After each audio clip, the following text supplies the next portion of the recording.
The meaning of the end times. It is a widely known idea that humanity is currently in its final period of existence, but people often struggle to understand what the end times truly represents. This confusion has a solid basis, which I won't get into now, as it will soon become clear to everyone through the revelation of facts. Information about the period of the end times suggests that it will be marked by the second coming of Christ as a human. In this regard, it's often believed that the second coming will happen with fire and the sword, leading to the destruction of 2/3 of humanity along with a series of disasters. Many people also think that the end time signifies the end of human existence. To provide a correct and accurate assessment of all this, I'll turn to genuine logic. If someone were to challenge me asking, how do you prove this logic is genuine, I would reply that it is true because it is based on the laws of the universe, and their truth is therefore undeniable. This is because these laws have been found using the biblical code method, which works as follows. The answer is provided by a sequence of 12 laws, where each subsequent law verifies the ones before it. I must also add that for any given topic, only one such sequence can exist.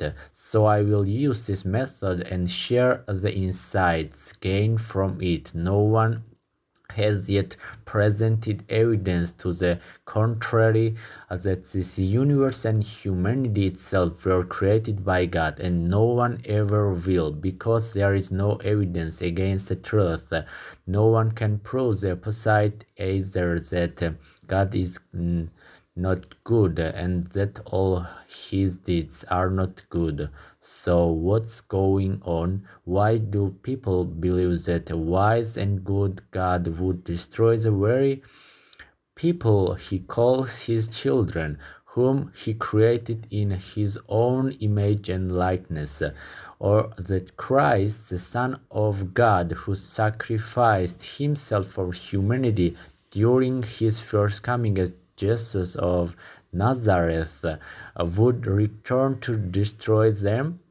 Clearly, this way of thinking lacks sound judgment. However, it's also impossible to ignore that the Bible does say that Christ's second coming is preceded by disasters in the world. This is precisely why we need to use our minds and judge wisely. No one can argue with me that God is good and so is his Son, and that no good being can or will condemn their creation to destruction. However, the universe operates based on a precise time-based order of actions that every part of it must obey. Otherwise, the disobedient part will be going against the working of the universe, which will obviously end in its own collapse.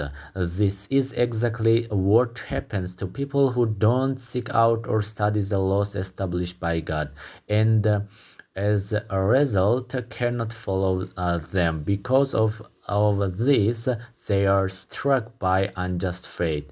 Without following God's laws, a person cannot develop the feelings and qualities that constitute true love. A person's actions are determined by the feelings and qualities they possess. The universe is based on the principle of justice. This means that if a person is motivated by good feelings and qualities, their actions will show goodness, and they will clearly reap good fruit. But from their own health to all the gains of their destiny. But if their feelings are devoid of selflessness and humility, their actions cannot show goodness, and they cannot reap the grace of faith. As for the global disasters that precede Christ's second coming, as you can see, their manifestation is becoming a daily occurrence. This, of course, has a solid basis. Humanity must urgently find the person whom God has chosen to receive the soul of Christ. Yes, humanity is now facing this necessity. The weight of worldwide lawbreaking has created the risk of activation forces at the cosmic level that would lead to the destruction of a huge portion of humanity. Therefore, it is urgently necessary to find a mentor who knows the truth so that he can help humanity lower the severity of the catastrophe. As for avoiding the apocalyptic events, that is now impossible. I must also inform you that no one should believe that God will send the person who receives the soul of Christ down from heaven. He is an ordinary, simple person, born and raised on earth, who is now of mature age. The end times will signify the end of life for those who fail to recognize the truth. However, for those who are able to know the truth established by God through knowledge, and who find the true good shepherd sent by him and listen to his word, the end times will be revealed as the end of a state of falsehood and the beginning of a new enlightened era.